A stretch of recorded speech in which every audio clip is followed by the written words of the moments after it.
ساس روز الزام لگاتی کہ میں گھر کا راشن اور پیسے چرا کر اپنے غریب میکے بھیجتی ہوں۔ ایک دن انہوں نے مجھے رنگے ہاتھوں پکڑنے کے لیے کچن میں خفیہ کیمرہ لگا دیا۔ شام کو جب سارے محلے اور رشتہ داروں کے سامنے مجھے ذلیل کرنے کے لیے وہ کیمرے کی ریکارڈنگ ٹی وی پر چلائی گئی تو ساس کا اپنا رنگ پیلا پڑ گیا۔ ٹی وی سکرین پر جو منظر چل رہا تھا اسے دیکھ کر سب دنگ رہ گئے، کیونکہ میری شادی کو ابھی 2 سال کا عرصہ ہی گزرا تھا اور میں نے اپنے اس نئے گھر میں قدم رکھتے ہی یہ پکا ارادہ کر لیا تھا کہ میں اپنی ساس اور اپنے شوہر کی ہر طرح سے خدمت کروں گی اور اس گھر کو بالکل اپنے سگے ماں باپ کے گھر کی طرح سمجھوں گی۔ میرا تعلق ایک بہت ہی غریب اور سادہ سے خاندان سے تھا۔ میرے بوڑھے والد محلے کے کونے پر ایک چھوٹی سی دکان چلاتے تھے جس میں روزمرہ کے استعمال کی تھوڑی بہت چیزیں بکتی تھیں، اور ان کی سارا دن کی کمائی اتنی کم ہوتی تھی کہ اس سے ہمارے گھر کا خرچہ بہت مشکل سے پورا ہوتا تھا۔ میرے والد سارا دن اس چھوٹی سی دکان میں گرمی اور سردی برداشت کرتے تھے اور پیدل چل کر سامان لاتے تھے تاکہ کچھ پیسے بچ سکیں۔ ہم نے بچپن سے ہی بہت تنگی اور غربت کا سامنا کیا تھا۔ میری ماں لوگوں کے کپڑے سی کر کچھ کمائی کرتی تھیں تاکہ ہم بہن بھائیوں کا پیٹ بھر سکے۔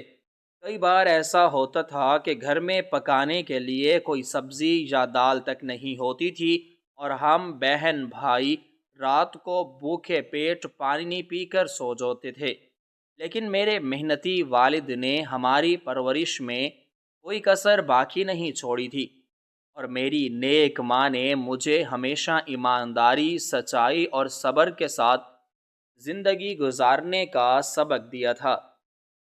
میری ماں جب مجھے رخصت کر رہی تھیں تو وہ زاروں قطار رو رہی تھیں، اور انہوں نے مجھے گلے لگا کر روتے ہوئے کہا تھا کہ بیٹی، سسرال میں جا کر کبھی کوئی ایسا غلط کام مت کرنا جس سے تمہارے غریب ماں باپ کی سفید پوشی اور ان کی عزت پر کوئی داغ لگ سکے، اور ہمیشہ اپنے سسرال والوں کی ہر کڑوی بات کو خاموشی سے پی جانا۔ میری شادی ایک اچھے اور کھاتے پیتے گھرانے میں ہو گئی تھی۔ میرے شوہر کا نام بلال تھا اور وہ ایک بہت ہی اچھے، محنتی اور نرم دل انسان تھے۔ وہ شہر کے ایک بڑے دفتر میں کام کرتے تھے اور ان کی اچھی کمائی سے گھر کا سارا نظام بہت طریقے سے چل رہا تھا۔ ان کے گھر میں کسی چیز کی کمی نہیں تھی، ہر طرف خوشحالی اور سکون تھا، لیکن اس گھر کی اصل مالکن میری ساس تھیں، جن کا مزاج بہت سخت اور چڑچڑا تھا۔ وہ گھر کے ہر چھوٹے بڑے معاملے میں اپنی مرضی چلاتی تھیں اور کسی کو بھی یہ اجازت نہیں تھی کہ وہ ان کی مرضی کے خلاف کوئی ایک قدم بھی اٹھا سکے۔ میں صبح سویرے سورج نکلنے سے بہت بستر چھوڑ دیتی تھی اور رات گئے تک گھر کے سارے کام کاج اکیلے کرتی تھی۔ پورے گھر میں جھاڑو لگانا، صحن دھونا، سب کے کپڑے دھونا اور پورے گھر والوں کے لیے 3 وقت کا مزیدار کھانا بنانا میری ہی ذمہ داری تھی۔ میں سخت سردی میں بھی ٹھنڈے پانی سے برتن دھوتی تھی اور گرمیوں میں آگ کے سامنے کھڑے ہو کر روٹیاں پکاتی تھی۔ میں یہ سب کچھ بہت خوشی اور سچے دل کے ساتھ کرتی تھی، کیونکہ میں چاہتی تھی کہ میری ساس مجھ سے خوش رہیں اور مجھے اپنی بیٹیوں کی طرح پیار اور عزت دیں۔ میں رات کو ان کے پاؤں بھی دباتی تھی اور ان کے ہر حکم کے سامنے اپنا سر بھی جھکاتی تھی، لیکن میری ساس کے دل میں میرے لیے کوئی پیار یا ہمدردی موجود نہیں تھی۔ وہ ہمیشہ میری غریبی اور میرے سادے پہناوے کا مذاق اڑاتی تھیں اور مجھے ہر بات پر طعنے دیتی تھیں کہ میں ایک بھوکے ننگے گھر سے بیاہ کر یہاں پہنچی ہوں، اور میں نے ان کے سیدھے سادے بیٹے کو اپنی میٹھی باتوں کے جال میں پھنسا لیا ہے۔ وہ محلے کی دوسری عورتوں کے سامنے بھی میرے غریب جہیز کا مذاق اڑاتی تھیں اور ہنس کر کہتی تھیں کہ میرے ماں باپ نے مجھے بالکل خالی ہاتھ اس گھر میں بھیج دیا ہے اور میرے پاس پہننے کے لیے اچھے کپڑے تک نہیں ہیں۔ میں ان کی یہ ساری کڑوی اور تکلیف دینے والی باتیں خاموشی سے سن لیتی تھی اور کبھی ان کے سامنے کوئی جواب نہیں دیتی تھی، کیونکہ میرے ماں باپ نے مجھے یہی سکھایا تھا کہ بڑوں کا ادب کرنا چاہیے اور گھر کا سکون کسی بھی قیمت پر خراب نہیں کرنا چاہیے۔ زندگی اسی طرح دکھ اور صبر کے ساتھ گزر رہی تھی کہ اچانک ہمارے گھر میں کچھ عجیب اور پریشان کرنے والے واقعات ہونے لگے۔ ایک دن دوپہر کے وقت جب میں صحن کی صفائی کر رہی تھی تو میری ساس نے باورچی خانے کا سامان چیک کیا اور انہوں نے زور زور سے شور مچا دیا کہ چاولوں کے بڑے ڈبے میں سے 5 کلو چاول مکمل طور پر غائب ہیں۔ ان کی اونچی آواز سن کر میں گھبرا کر اندر گئی تو وہ غصے سے لال پیلی ہو رہی تھیں۔ انہوں نے مجھے بازو سے پکڑا اور کھینچ کر اس خالی ڈبے کے سامنے کھڑا کر دیا۔ انہوں نے میری طرف بہت حقارت سے دیکھا اور چلانا شروع کر دیا کہ تم نے میرے مہنگے چاول کہاں چھپائے ہیں؟ میں نے حیرانی اور پریشانی سے جواب دیا کہ میں نے کوئی چاول نہیں نکالے اور جتنا کھانا پکانا ہوتا ہے میں صرف اتنا ہی سامان استعمال کرتی ہوں اور باقی چیزوں کو ہاتھ بھی نہیں لگاتی۔ لیکن میری ساس نے میری ایک بات نہ سنی اور مجھ پر سیدھا الزام لگا دیا کہ میں جھوٹ بول رہی ہوں اور میں نے وہ چاول چرا کر اپنے غریب ماں باپ کو بھجوا دیے ہیں تاکہ پیٹ بھر کر کھا سکوں۔ ان کی یہ بات سن کر میرے دل پر جیسے کسی نے چھری چلا دی ہو۔ میں پھوٹ پھوٹ کر رونے لگی اور میں نے قسمیں کھا کر کہا کہ میں نے ایسا کوئی گناہ نہیں کیا اور میرے غریب ماں باپ کبھی بھی حرام کا لقمہ اپنے گلے سے نیچے نہیں اتار سکتے۔ وہ محنت کی روٹی کھاتے ہیں اور میں ان کے لیے کوئی چیز چوری نہیں کر سکتی۔ لیکن ساس کا غصہ کم ہونے کی بجائے مزید بڑھ گیا اور انہوں نے مجھے سارا دن برا بھلا کہا اور مجھے چورنی کہہ کر پکارا۔ جب شام کو میرے شوہر گھر پہنچے تو ساس نے ان کے سامنے بھی یہی رونا رویا اور میرے خلاف بہت سی جھوٹی باتیں بنائیں۔ بلال ایک سمجھدار انسان تھے۔ انہوں نے اپنی ماں کو سمجھانے کی کوشش کی کہ ہو سکتا ہے حساب کتاب میں کوئی غلطی ہو گئی ہو یا چاول پہلے سے ہی کم ہوں، لیکن ساس اپنی بات پر اڑی رہیں اور انہوں نے بلال کو بھی خوب کھری کھوٹی سنائی۔ اس دن کے بعد سے تو جیسے میرے لیے ایک نیا عذاب شروع ہو گیا۔ ہر چند دن کے بعد گھر کے باورچی خانے سے کوئی نہ کوئی چیز کم ہو جاتی۔ کبھی چینی کا ڈبہ آدھا ہو جاتا، کبھی اصلی گھی کا پیکٹ غائب ہو جاتا اور کبھی دالوں کی مقدار کم پڑ جاتی، اور ہر بار ان ساری چیزوں کے غائب ہونے کا سیدھا الزام صرف اور صرف میرے سر تھوپا جاتا۔ میری ساس پورے محلے کی عورتوں کے سامنے بھی مجھے ذلیل رسوا کرنے سے باز نہیں آتی تھیں۔ وہ جان بوجھ کر اپنی سہیلیوں اور پڑوسنوں کو گھر بلاتی تھیں اور ان کے سامنے اونچی آواز میں کہتی تھیں کہ ان کی بہو ایک نمبر کی چور اور لالچی عورت ہے جو اپنے غریب میکے والوں کا پیٹ پالنے کے لیے اپنے سسرال کا راشن چوری کرتی ہے اور رات کے اندھیرے میں یہ سامان اپنے رشتہ داروں کو دے دیتی ہے۔ میں باورچی خانے میں کھڑی ان کی یہ باتیں سن کر خون کے آنسو روتی تھی اور میرے اندر ہی اندر میرا دل کٹتا رہتا تھا۔ میری راتوں کی نیند مکمل طور پر اڑ چکی تھی اور میں ہر وقت اسی خوف میں مبتلا رہتی تھی کہ کل صبح پتہ نہیں کون سی نئی چیز غائب ہو جائے گی۔ میں نے بلال سے کئی بار رو رو کر منتیں کیں کہ وہ اپنی ماں کو سمجھائیں کہ میں چور نہیں ہوں، میں تو پورا دن ان کے سامنے ہی موجود رہتی ہوں، اور میں کب کوئی سامان چھپا کر باہر لے جا سکتی ہوں؟ بلال میری مجبوری کو سمجھتے تھے اور انہیں بھی مجھ پر پورا بھروسہ تھا، لیکن وہ اپنی ماں کے سامنے زیادہ بول نہیں سکتے تھے کیونکہ وہ اپنی ماں کا بہت ادب کرتے تھے۔ انہوں نے باورچی خانے کا سامان لانا بڑھا دیا تاکہ ماں کی شکایتیں کم ہو سکیں اور گھر میں روز روز کا جھگڑا ختم ہو سکے، لیکن حالات دن بدن خراب سے خراب تر ہوتے جا رہے تھے۔ میری ساس کا شک اب ایک بیماری کی شکل اختیار کر چکا تھا۔ وہ ہر وقت میرے پیچھے پڑی رہتی تھیں۔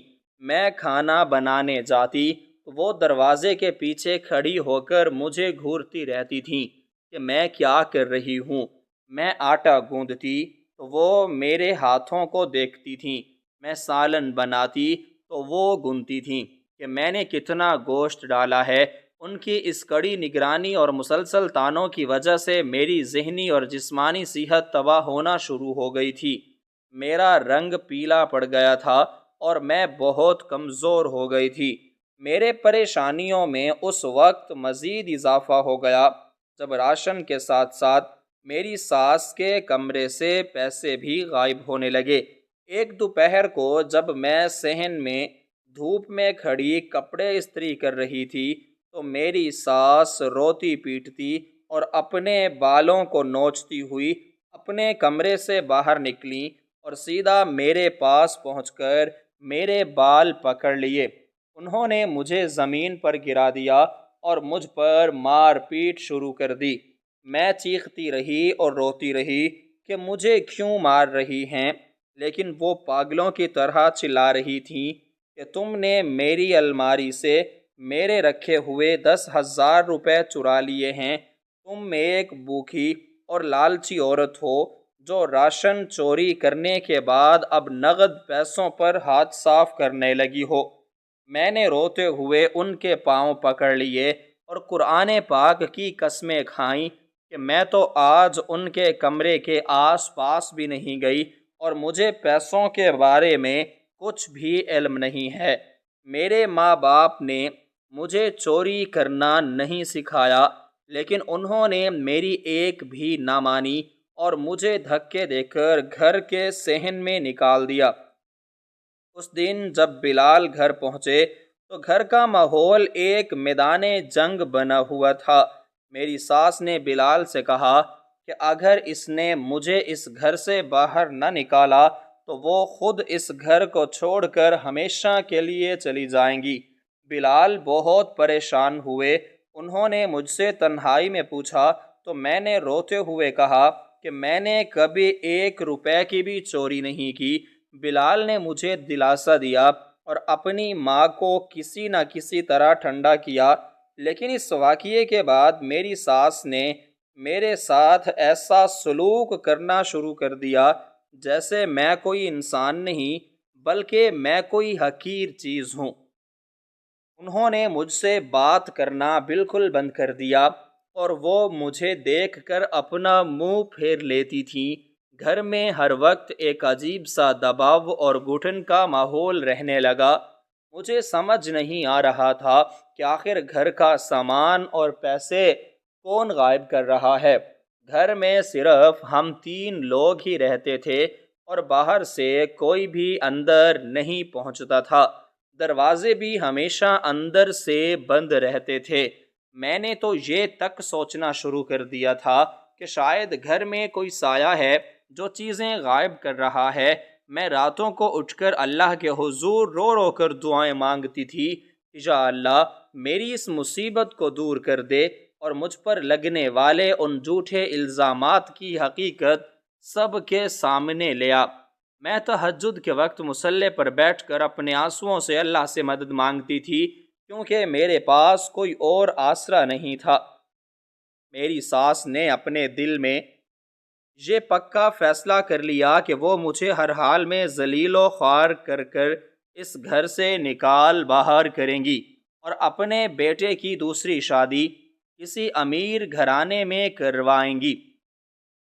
انہوں نے اپنے اس برے ارادے کو پورا کرنے کے لیے ایک بہت شرمناک منصوبہ بنایا۔ انہوں نے سوچا کہ جب تک وہ مجھے رنگے ہاتھوں سامان اور پیسے چوری کرتے ہوئے نہیں پکڑے گی، تب تک ان کا بیٹا میری سچائی پر یقین کرتا رہے گا اور انہیں مجھ سے چھٹکارا نہیں ملے گا۔ اس لیے انہوں نے ایک دن جب میں گھر کے کام کاج کرنے میں مصروف تھی اور میرا شوہر دفتر گیا ہوا تھا، تو انہوں نے بازار سے ایک آدمی کو بلوایا جو چھوٹی پوشیدہ مشینیں لگانے کا ماہر تھا۔ میری ساس نے مجھے جھوٹ بولا کہ وہ آدمی بجلی کا کوئی تار ٹھیک کرنے آیا ہے اور مجھے ایک کمرے میں کام پر لگا دیا۔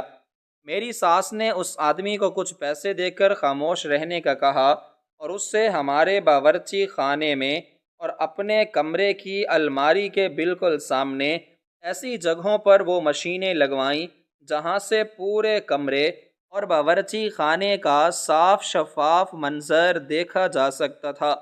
یہ مشینیں اتنی چھوٹی اور اتنی چھپی ہوئی تھیں کہ کسی کو ان کے موجود ہونے کا ذرہ برابر بھی شک نہیں ہو سکتا تھا۔ میری ساس نے ان مشینوں کا تار اپنے کمرے میں رکھے ہوئے ایک چھوٹے سے ٹیلی ویژن کے ساتھ جڑوا لیا تاکہ وہ ہر وقت میری نگرانی کر سکیں۔ مجھے ان تمام باتوں کا بالکل بھی علم نہیں تھا اور میں اپنے روزمرہ کے کاموں میں لگی رہی۔ میں اسی طرح باورچی خانے میں جاتی، کھانا بناتی، برتن دھوتی اور صفائی کرتی۔ میں کبھی بھی ان چیزوں کے بارے میں نہیں سوچتی تھی جو غائب ہو جاتی تھیں، کیونکہ میرا ضمیر بالکل صاف تھا۔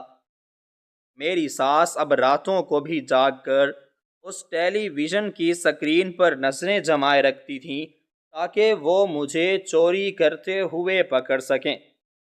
دن گزرتے گئے اور گھر سے چیزوں کے غائب ہونے کا سلسلہ اسی طرح جاری رہا۔ کبھی دودھ کم ہو جاتا، کبھی چائے کی پتی غائب ہو جاتی اور کبھی ساس کے بٹوے سے کچھ پیسے نکل جاتے۔ میری ساس یہ سب دیکھ کر مسکراتی رہتی تھیں اور اب انہوں نے مجھ پر سیدھا الزام لگانا بھی چھوڑ دیا تھا۔ ان کی اس اچانک خاموشی نے مجھے اور بھی زیادہ خوفزدہ کر دیا تھا، کیونکہ میں جانتی تھی کہ جب طوفان آنے والا ہوتا ہے تو اس سے پہلے اسی طرح کی خاموشی چھا جاتی ہے۔ مجھے محسوس ہوتا تھا کہ میری ساس کسی بہت بڑے دھماکے کی تیاری کر رہی ہیں اور وہ دھماکہ میری زندگی کو مکمل طور پر برباد کر دے گا۔ میں ہر وقت سہم کر کام کرتی تھی اور اللہ سے اپنی عزت کی دعا کرتی تھی۔ ایک دن صبح جب میں اٹھی تو میری ساس کا رویہ بالکل بدلا ہوا تھا۔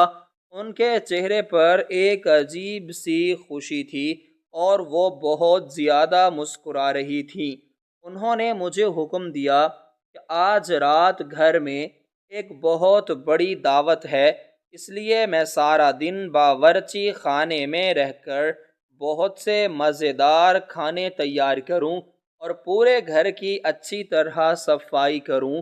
میں نے حیرانی سے پوچھا کہ دعوت کس خوشی میں ہے، تو انہوں نے مجھے ڈانٹ کر چپ کروا دیا اور کہا کہ مجھ سے سوال جواب کرنے کی بجائے میں اپنے کام پر دھیان دوں اور کوئی کسر نہ چھوڑوں۔ میں سارا دن گرمی اور پسینے میں تھکی ہاری رہی۔ میں نے پیاز کاٹے، میری آنکھوں سے پانی بہتا رہا۔ میں نے آگ کے سامنے کھڑے ہو کر گوشت بھونا اور چاولوں کی بڑی بڑی دیگچیاں تیار کیں۔ میں نے کئی طرح کے کھانے بنائے جن میں چاول، گوشت اور میٹھا شامل تھے۔ میں نے پورے صحن کو دھویا اور مہمانوں کے بیٹھنے کے لیے بڑے بڑے قالین بچھائے۔ میری کمر درد سے ٹوٹے جا رہی تھی، لیکن میں نے رکنے کا نام نہیں لیا۔ شام ہوتے ہی گھر میں مہمانوں کی بھیڑ جمع ہونا شروع ہو گئی۔ میری ساس نے پورے محلے کی عورتوں، اپنے تمام قریبی رشتہ داروں، یہاں تک کہ میرے سسرال کے ان دور دراز کے لوگوں کو بھی بلا لیا تھا جن سے ہماری سالوں سے کوئی بات چیت نہیں ہوئی تھی۔ پورا کا پورا گھر ہی لوگوں کے ساتھ بھر گیا تھا اور سب ہنس بول رہے تھے۔ محلے کی عورتیں نئے نئے کپڑے پہن کر آئی تھیں اور مجھے ہی شک کی نگاہوں سے دیکھے جا رہی تھیں۔ میرے شوہر بلال بھی دفتر سے جلدی واپس پہنچے تھے اور وہ بھی اتنے سارے مہمانوں کو دیکھ کر حیران رہ گئے کہ آخر ان کی ماں نے اتنی بڑی محفل کیوں سجائی ہے۔ میں باورچی خانے میں کھڑی مہمانوں کے لیے چائے اور پانی وغیرہ کا انتظام کر رہی تھی اور میرا دل کسی نامعلوم ڈر سے زور زور سے دھڑک رہا تھا۔ مجھے بار بار ایسا لگ رہا تھا کہ آج رات میرے ساتھ کچھ بہت برا ہونے والا ہے۔ میری ساس نے بہت اچھے کپڑے پہنے ہوئے تھے اور وہ ہر آنے والے مہمانوں کا بہت ہی خوشی سے استقبال کر رہی تھیں۔ جب تمام مہمان جمع ہو گئے اور سب صحن میں بچھے ہوئے بڑے بڑے قالینوں پر جا کر بیٹھ گئے تو میری ساس نے سب کو خاموش رہنے کا اشارہ کیا۔ ان کے چہرے پر ایک زہریلی مسکراہٹ تھی اور ان کی آنکھوں میں میرے لیے سخت نفرت صاف نظر آ رہی تھی۔ انہوں نے بہت بلند آواز میں مہمانوں سے مخاطب ہو کر کہا کہ میری بہنوں اور میرے عزیز رشتہ داروں، آج میں نے آپ سب کو یہاں کسی خوشی کی دعوت کے لیے نہیں بلایا، بلکہ آج میں آپ سب کے سامنے ایک ایسی سچائی اور ایک ایسا کالا چہرہ بے نقاب کرنے جا رہی ہوں جس نے میرے گھر کا سکون برباد کر دیا ہے اور جو دیمک کی طرح میرے گھر کا سارا مال و دولت چاٹ رہی ہے۔ میری ساس کی یہ بات سنتے ہی پورے صحن میں ایک موت جیسا سناٹا چھا گیا اور سب لوگ حیرانی سے ان کی طرف دیکھنے لگے۔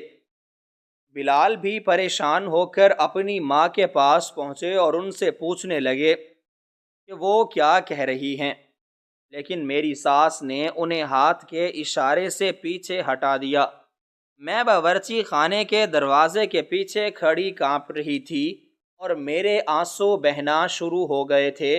مجھے سمجھ آ گئی تھی کہ وہ کس کے بارے میں بات کر رہی ہیں۔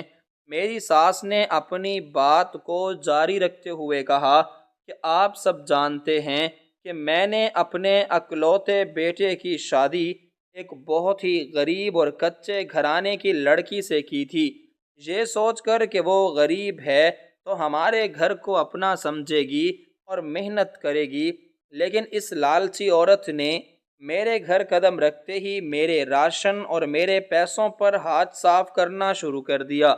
پچھلے کئی مہینوں سے میرے گھر سے مہنگا راشن اور میری الماری سے ہزاروں روپے چوری ہو رہے ہیں، اور جب میں اس چورنی سے پوچھتی ہوں تو یہ قرآن کی قسمیں کھا کر جھوٹ بولتی ہے۔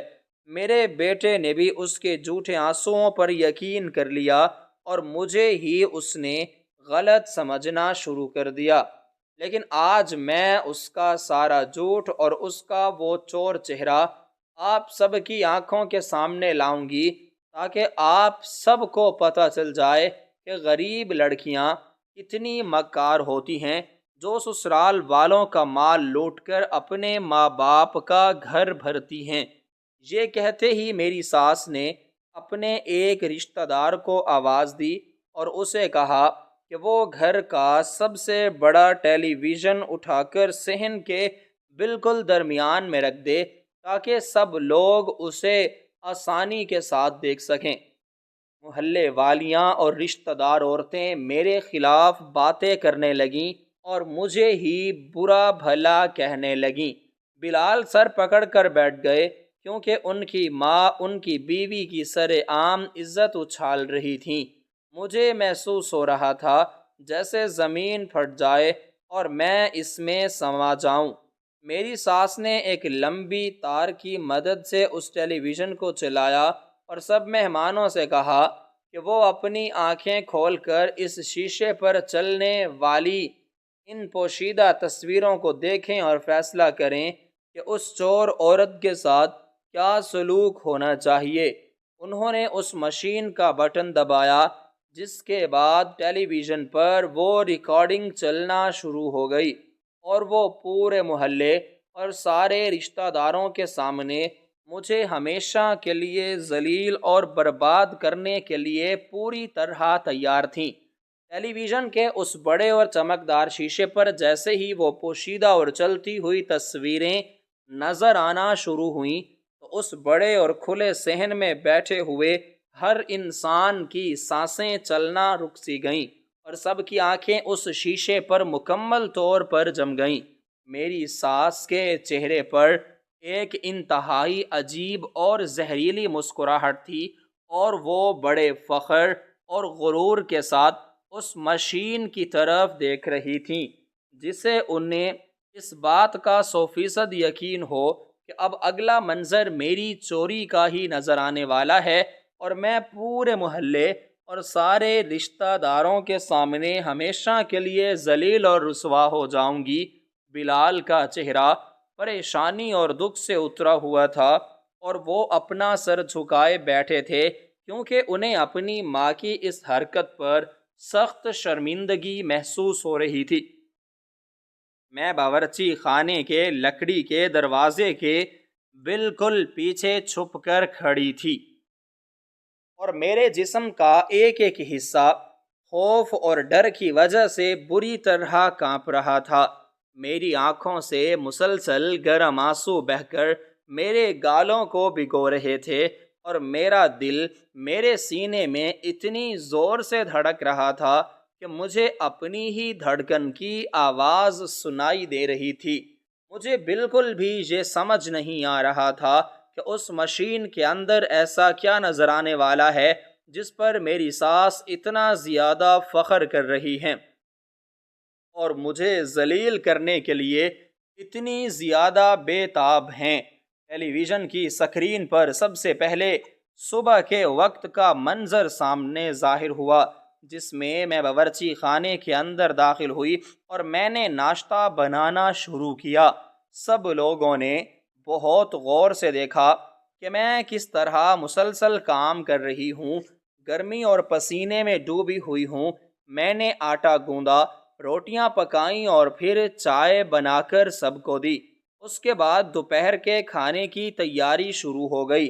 میں نے سبزیاں کاٹیں اور گوشت دھو کر پکایا، برتن دھوئے اور باورچی خانے کی صفائی کی اور پھر شام کا منظر چلنا شروع ہو گیا۔ اس پوری لمبی تصویر میں کوئی ایک لمحہ بھی ایسا نہیں تھا جس میں نے باورچی خانے کی کسی چیز کو چھپا کر اپنے کپڑوں میں رکھا ہو یا کسی ڈبے سے کوئی چیز نکال کر کسی خفیہ جگہ پر رکھی ہو۔ میں صرف اور صرف اپنا کام کر رہی تھی اور سارا سامان اپنی اپنی جگہ پر بالکل محفوظ پڑا ہوا تھا۔ یہ سب دیکھ کر صحن میں بیٹھی ہوئی عورتیں آپس میں خسر پھسر کرنے لگیں اور کچھ عورتوں نے میری ساس کی طرف حیرانی سے دیکھنا شروع کر دیا کہ آخر وہ کیا دکھانا چاہتی ہیں۔ میری ساس کے ماتھے پر غصے اور بے چینی کے کچھ قطرے چمکنے لگے۔ انہوں نے اپنے ہاتھ میں پکڑی ہوئی اس چھوٹی مشین کا بٹن دبا کر ان تصویروں کو تیزی سے آگے بڑھانا شروع کر دیا کہ وہ رات کا وہ اندھیرا منظر دکھا سکیں جب ان کے خیال میں چوری کرتی تھی۔ انہوں نے اونچی آواز میں سب مہمانوں سے کہا کہ آپ لوگ تھوڑا صبر کریں، اصل چوری تو رات کے اندھیرے میں ہوتی ہے جب سب لوگ سو جاتے ہیں اور یہ مکار عورت باورچی خانے میں پہنچ کر اپنا کالا کام شروع کرتی ہے۔ ابھی آپ سب کے سامنے اس کا وہ اصلی اور چور چہرہ ظاہر ہو جائے گا۔ ان کی اس بات پر سب لوگ دوبارہ خاموش ہو گئے اور سکرین کی طرف گامزن ہو گئے۔ تصویریں تیزی کے ساتھ آگے بڑھیں اور پھر وہ منظر چلنا شروع ہو گیا جب رات کا اندھیرا چھا چکا تھا اور باورچی خانے کی بتی بجھ چکی تھی۔ سکرین پر مکمل اندھیرا اور خاموشی چھائی ہوئی تھی، صرف باہر صحن کی ہلکی سی پیلی روشنی باورچی خانے کے دروازے سے اندر پڑ رہی تھی۔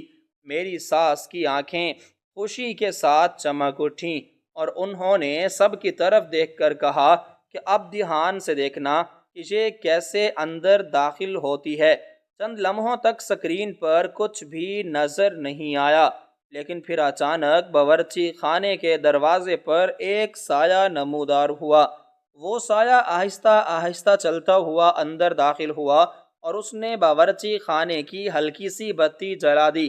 بتی جلتے ہی اس انسان کا چہرہ اس مشین کی آنکھ کے بالکل سامنے واضح ہو گیا، اور وہ چہرہ دیکھتے ہی پورے صحن میں بیٹھے ہوئے ہر انسان کے منہ سے ایک حیرت زدہ اور خوفناک چیخ نکل گئی۔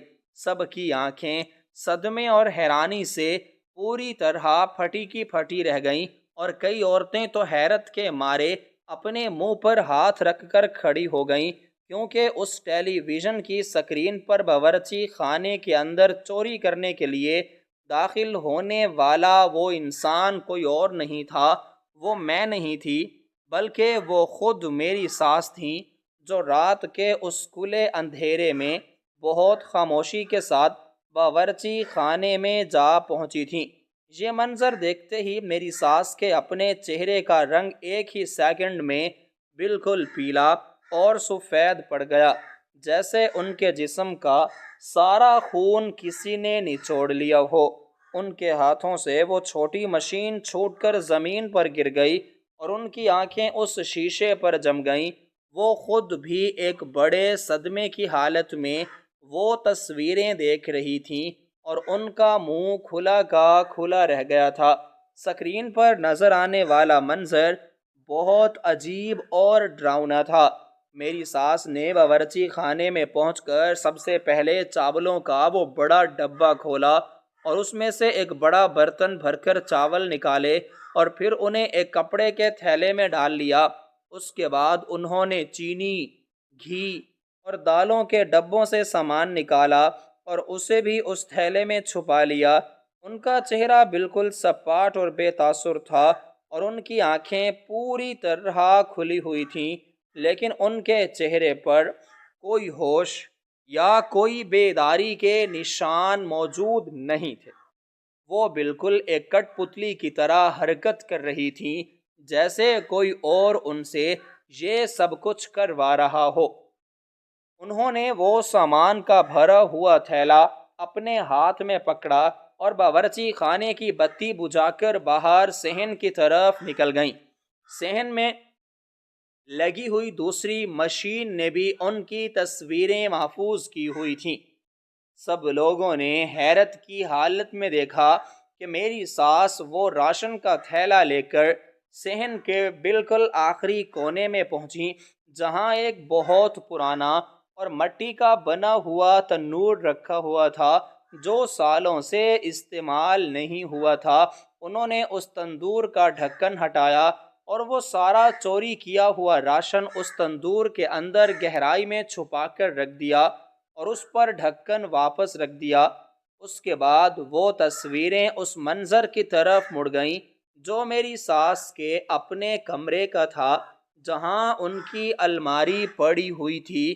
سب نے دیکھا کہ میری ساس اپنے کمرے میں داخل ہوئیں۔ انہوں نے اپنی الماری کھولی اور اس میں سے پیسوں کی ایک گڈی نکالی۔ وہ پیسے لے کر وہ دوبارہ صحن میں پہنچی اور وہاں رکھے ہوئے مٹی کے بڑے بڑے گھملوں کے پاس رک گئیں۔ انہوں نے ایک بھاری گھملے کو تھوڑا سا کھسکایا اور وہ سارے پیسے اس گھملے کے بالکل نیچے مٹی میں چھپا دیے اور گھملے کو واپس اپنی جگہ پر رکھ دیا۔ یہ سب کچھ کرنے کے بعد وہ بہت خاموشی اور ایک بہت عجیب سی چال کے ساتھ واپس اپنے کمرے میں گئیں اور اپنے بستر پر لیٹ کر گہری نیند سو گئیں۔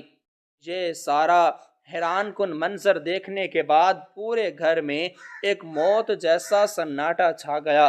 کسی انسان کی زبان سے ایک لفظ بھی ادا نہیں ہو رہا تھا۔ بلال کا منہ حیرت سے کھلا ہوا تھا اور وہ اپنی ماں کی طرف ایسے دیکھ رہے تھے جیسے وہ کوئی اجنبی عورت ہو۔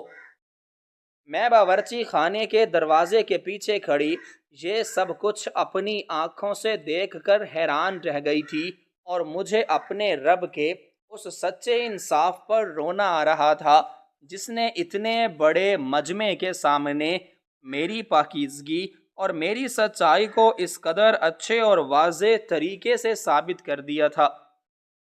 محلے کی عورتیں اور رشتہ دار جو کچھ دیر پہلے مجھے گالیاں دے رہے تھے اور مجھے چور کہہ رہے تھے، وہ سب اب غصے اور حقارت بھری نظروں سے میری ساس کی طرف دیکھ رہے تھے۔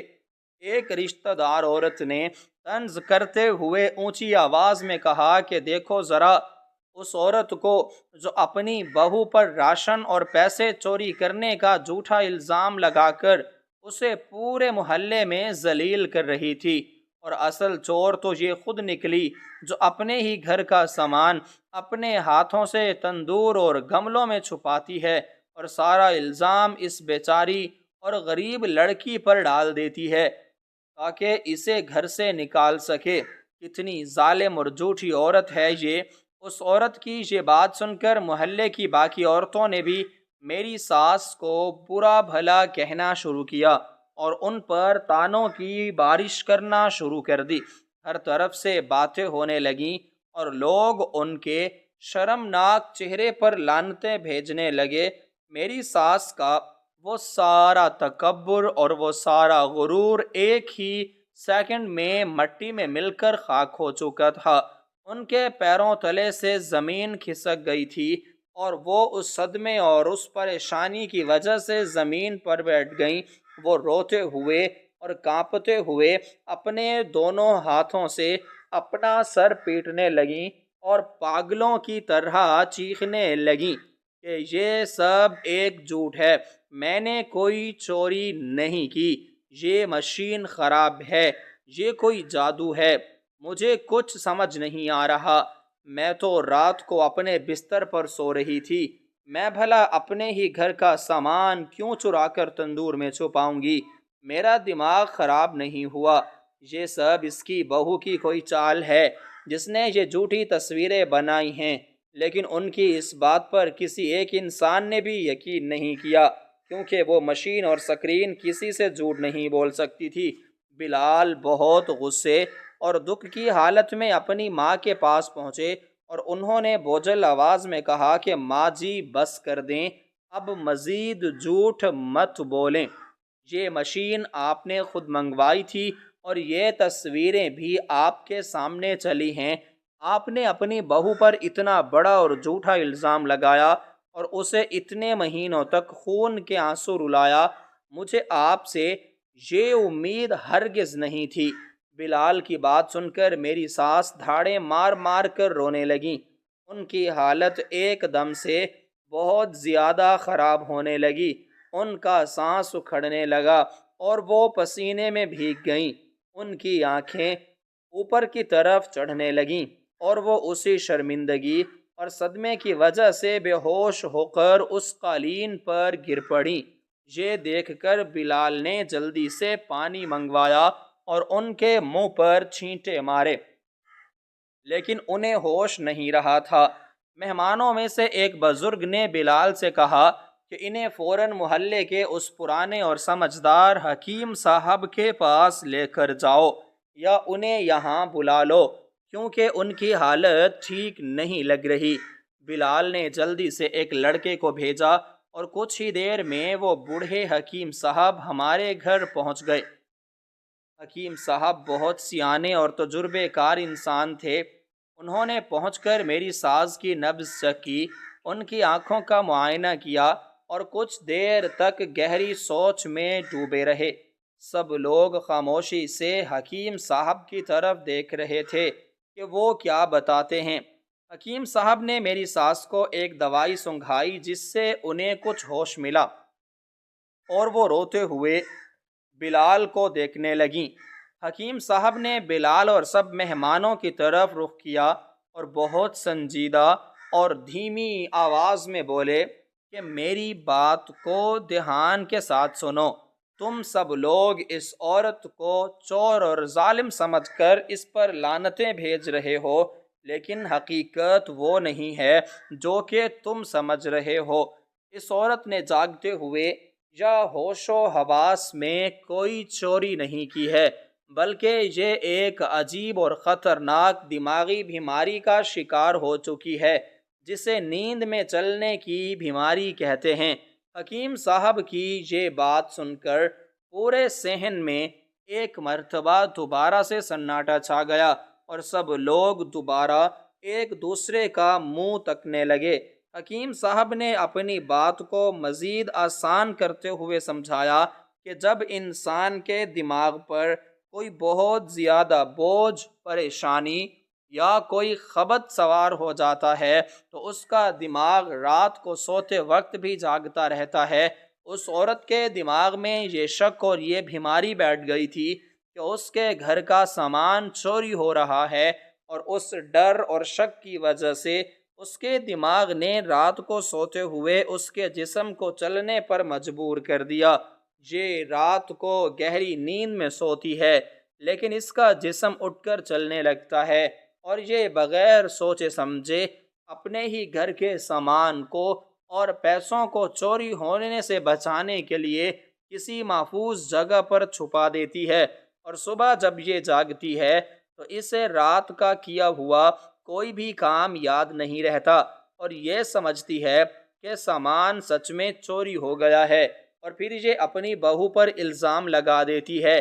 یہ عورت چور یا ظالم نہیں ہے، بلکہ یہ تو خود ایک مریضہ ہے جسے علاج اور محبت کی سخت ضرورت ہے۔ آپ لوگ اس مشین کی ان تصویروں کو غور سے دیکھیں۔ اس کی آنکھیں کھلی ہیں، لیکن ان میں کوئی چمک یا کوئی ہوش موجود نہیں ہے۔ یہ ایک سوئی ہوئی عورت کی تصویریں ہیں۔ حکیم صاحب کی یہ سچی بات سن کر سب لوگوں کے دلوں کا غصہ اور نفرت ایک ہی لمحے میں ختم ہو گیا، اور سب کو میری ساس پر غصہ آنے کی بجائے ترس بھی آنے لگا اور رحم بھی آنے لگا۔ بلال تو یہ حقیقت سن کر رونے لگے، اور انہوں نے اپنی ماں کے ہاتھ چوم لیے۔ انہیں اس بات کا بے حد دکھ ہوا کہ ان کی ماں اتنے مہینوں سے اتنی تکلیف دہ بیماری میں مبتلا تھی، اور کسی کو اس بات کا علم تک نہیں ہوا۔ میری ساس کو جب یہ ساری بات سمجھ ملی کہ وہ خود ہی اس بیماری کی وجہ سے اپنے گھر کا سامان چھپاتی رہی ہیں، اور انہوں نے مجھ جیسی معصوم لڑکی پر اتنا بڑا اور جھوٹا الزام لگایا، تو ان کا دل شرمندگی اور احساس جرم کے بھاری بوجھ تلے دب گیا۔ وہ روتے ہوئے اپنے قدموں پر کھڑی ہوئیں، اور انہوں نے سب مہمانوں کے سامنے ہاتھ جوڑ کر اپنی اس غلطی کا اعتراف کیا۔ بلال فوراً صحن کے اس کونے میں پہنچے جہاں وہ پرانا مٹی کا تندور رکھا ہوا تھا۔ انہوں نے اس تندور کا ڈھکن ہٹایا تو اس کے اندر وہ سارا مہنگا راشن، چاول، چینی اور دالوں کے پیکٹ بالکل محفوظ رہے تھے، جو پچھلے کئی مہینوں سے غائب ہو رہے تھے۔ پھر بلال ان کے بڑے گھملوں کے پاس گئے، اور جب انہوں نے اس گھملے کو ہٹایا تو اس کے نیچے سے وہ سارے پیسے اور 10,000 روپے کی وہ گڈی بھی مل گئی جس کی چوری کا الزام مجھ پر لگا کر میری ساس نے مجھے مارا پیٹا تھا۔ وہ سارا سامان اور وہ سارے پیسے سب مہمانوں کے سامنے ظاہر ہو گئے، اور میری بے گناہی اور میری پاکیزگی پورے محلے کے سامنے ایک چمکتے ہوئے سورج کی طرح روشن اور سچی ثابت ہو گئی۔ میری ساس روتی ہوئی اور ہچکیاں لیتی ہوئی باورچی خانے کے دروازے کی طرف بڑھیں جہاں میں کھڑی اپنے آنسو بہا رہی تھی۔ انہوں نے آگے بڑھ کر مجھے مضبوطی اور سچے پیار کے ساتھ اپنے گلے سے لگا لیا، اور وہ دھاڑیں مار مار کر میرے کندھے پر سر رکھ کر رونے لگیں۔ انہوں نے روتی ہوئی اور سسکتی ہوئی آواز میں پورے محلے کے سامنے مجھ سے معافی مانگتے ہوئے کہا کہ میری نیک اور معصوم بیٹی، مجھے دل سے معاف کر دو۔ مجھ پر اللہ کی کڑی لعنت ہو کہ میں ایک اندھی اور سخت دل عورت بن چکی تھی، جس نے تیری غریبی کا مذاق اڑایا اور تجھ پر اتنے گندے اور جھوٹے الزام لگائے۔ تو واقعی ایک سچے اور ایماندار ماں باپ کی بیٹی ہے، جس نے اتنے ظلم اور اتنے طعنے سہنے کے باوجود کبھی پلٹ کر مجھے جواب نہیں دیا اور میرے گھر کا پردہ رکھا۔ آج میرے اس سچے اور انصاف کرنے والے اللہ نے میری ہی لگائی ہوئی اس خفیہ مشین کے ذریعے میرا وہ سارا شک، میرا وہ سارا تکبر اور میرا وہ سارا غرور میرے ہی منہ پر مار کر مجھے یہ بتا دیا ہے کہ کسی غریب اور بے گناہ انسان پر جھوٹا الزام لگانا دنیا اور آخرت دونوں میں نقصان کا باعث بنتا ہے، اور قدرت کا وہ سچا انصاف سچائی کو ایک نہ ایک دن سب کے سامنے ضرور ظاہر کر دیتا ہے۔ تو میری بہو نہیں بلکہ میری سگی بیٹی ہے، اور میں آج کے بعد اپنی ساری زندگی تیری خدمت کروں گی اور تجھے کبھی کسی چیز کی کمی محسوس نہیں ہونے دوں گی۔ میری ساس کی یہ سچی باتیں سن کر میرا دل بھی پگھل کر پانی ہو گیا، اور میں نے بھی ان کے ہاتھ چوم کر انہیں دل سے معاف کر دیا، کیونکہ وہ بیمار تھیں اور بڑوں کو معاف کر دینا ہی سب سے بڑی نیکی ہوتی ہے۔ اس رات ہمارے گھر سے وہ تمام مہمان جو میری ذلت کا تماشا دیکھنے پہنچے تھے، وہ میری عزت، میری سچائی اور میری عظمت کی تعریفیں کرتے ہوئے واپس چلے گئے۔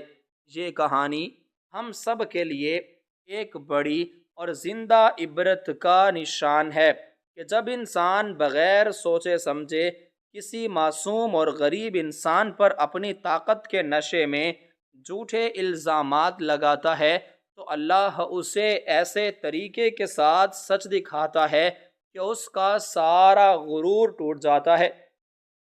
حق اور سچ کی جیت ہمیشہ ہوتی ہے، اور صبر کرنے والوں کا پھل بہت میٹھا ہوتا ہے۔ انسان کی اصل اور سچی بلندی اس کے اچھے اخلاق، اس کی پاکیزہ نیت اور اس کے صبر میں چھپی ہوتی ہے، نہ کہ اس کی دولت اور اس کے اس اندھے غرور میں جو ایک دن ریت کی دیوار کی طرح گر کر تباہ ہو جاتا ہے۔ میں نے اپنی ساس کی اس بیماری کا علاج شروع کروایا اور ہم سب ہنسی خوشی رہنے لگے۔ بلال کی محبت اور میرے صبر نے ہمارے گھر کو دوبارہ جنت بنا دیا تھا۔ میری ساس اب مجھے اپنی جان سے بھی زیادہ عزیز رکھتی تھیں اور پورے محلے میں میری تعریفیں کرتے نہیں تھکتی تھیں۔ میں نے اپنے غریب ماں باپ کا سر فخر سے بلند کر دیا تھا، اور یہی میری سب سے بڑی کامیابی تھی۔ قدرت کے فیصلے بے شک انسان کی سوچ سے بہت بلند و بالا ہوتے ہیں، اور وہ جو کرتا ہے بہتری کے لیے کرتا ہے۔ میری زندگی کی اس کٹھن آزمائش نے مجھے یہ سکھا دیا کہ کبھی بھی حالات سے ہار نہیں ماننی چاہیے اور اپنا معاملہ ہمیشہ اللہ کے سپرد کر دینا چاہیے، کیونکہ وہ بہترین انصاف کرنے والا ہے۔ میں آج بھی اس دن کو یاد کرتی ہوں تو میرے رونگٹے کھڑے ہو جاتے ہیں کہ کس طرح وہ چھوٹی مشین میری نجات کا ذریعہ بنی، اور میری ساس کا اپنا بچھایا ہوا جال انہی کے گلے کا پھندا بن گیا۔ اگر وہ مشین نہ لگتی تو شاید میں ساری زندگی اس چوری کے داغ کے ساتھ جیتی اور میری سچائی کبھی بھی ثابت نہ ہوتی۔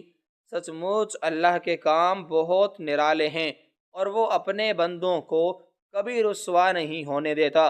انسان کو کبھی بھی بغیر ثبوت کے کسی غریب یا بے بس انسان پر چوری کا جھوٹا الزام نہیں لگانا چاہیے۔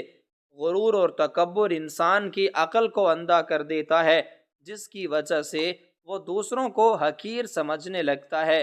جب کوئی طاقتور انسان اپنی طاقت کے نشے میں کسی معصوم پر ظلم کرتا ہے تو اسے سب کے سامنے ذلیل کرنے کی کوشش کرتا ہے، تو قدرت کا سچا انصاف حرکت میں ضرور آتا ہے۔ اللہ مظلوم کی آہ اور اس کے صبر کو کبھی بھی رائیگا نہیں جانے دیتا، اور ظالم کو اس کے بچھائے ہوئے جال میں پھنسا کر پوری دنیا کے سامنے عبرت کا نشان بنا دیتا ہے۔ اس کہانی کے مظلوم ہونے صبر کا دامن نہیں چھوڑا اور اپنے رب پر بھروسہ رکھا، جس کا نتیجہ یہ نکلا کہ ساس کی اپنی لگائی ہوئی مشین نے اس کا سچ سب کے سامنے ظاہر کر دیا، اور اس کا سارا غرور مٹی میں خاک ہو گیا۔ اس لیے ہمیں ہمیشہ حق کا ساتھ دینا چاہیے، غریبوں کی عزت کرنی چاہیے اور تہمت سے بچنا چاہیے، سچائی چھپتی نہیں ہے۔